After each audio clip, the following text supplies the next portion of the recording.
By the year 1943, the German military machine was fighting on two entirely separate, violently conflicting planes of reality. This diagram represents the first reality. It's an official German table of organization for a motorized machine gun battalion, and it functions as a masterpiece of visual data compression. Every geometric unit symbol aligns perfectly to communicate order and capability. But the second reality looked like this. On the physical battlefield, operational readiness was collapsing and of a weight of a disorganized, rapidly degrading motor pool. To understand how the Wehrmacht fought and ultimately why it failed, we have to learn how to read their perfect visual language and then watch the physical friction of war tear it to pieces. The Kriegsstarken Nachtweisung, or KSTN, functioned as the structural DNA of the German army, highly engineered blueprints that defined every component of a unit. A commander deployed across a massive front needed an instant solution to a vast information problem.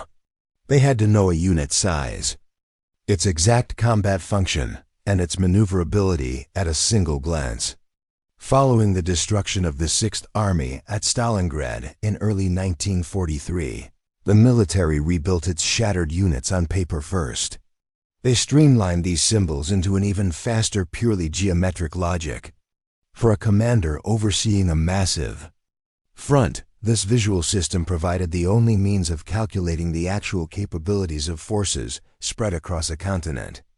Looking at this 1939 master chart, the foundational rule of the KSTN language becomes obvious. The core geometric shape immediately dictates the specific combat arm of the unit. The simplest shape, a basic, unadorned rectangle, universally represented. Standard infantry.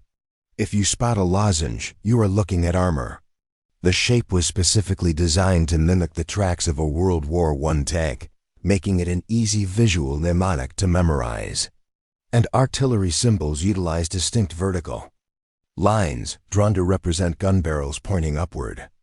This geometric shorthand allowed any officer to look at a map and instantly categorize the combat elements in their sector.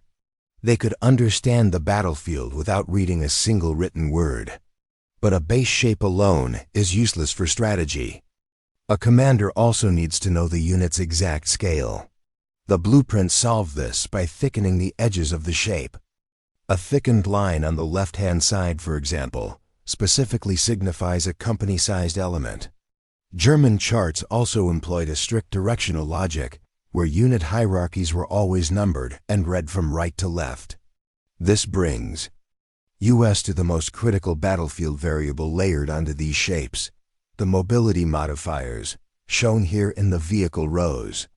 Two small circles placed directly beneath a unit shape identify it as motorized, relying on wheeled vehicles for transport.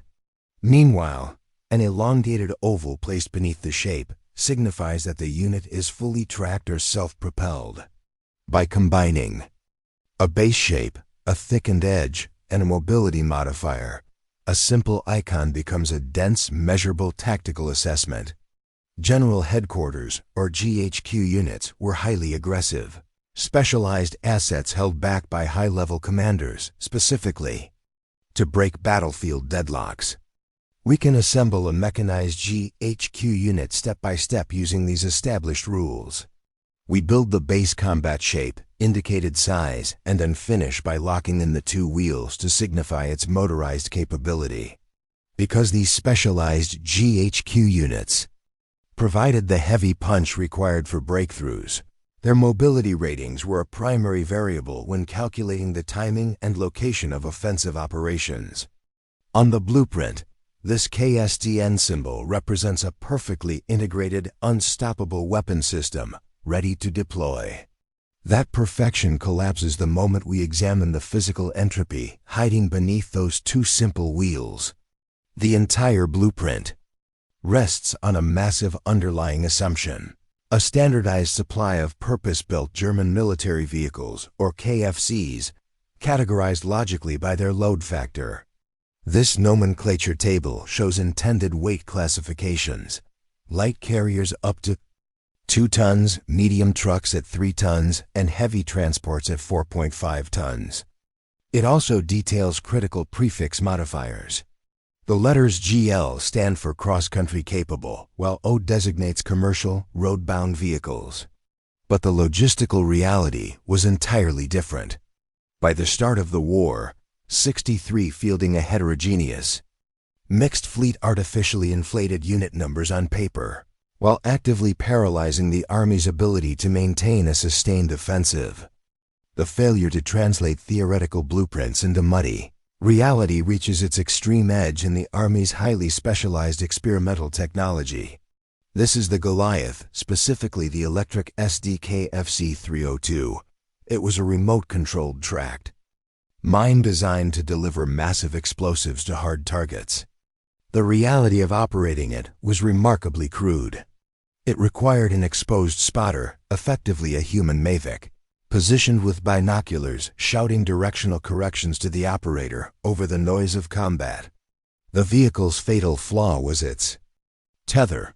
Steering and detonation relied entirely on a dragging field telephone cable, a line highly prone to moisture damage and snapping on battlefield debris.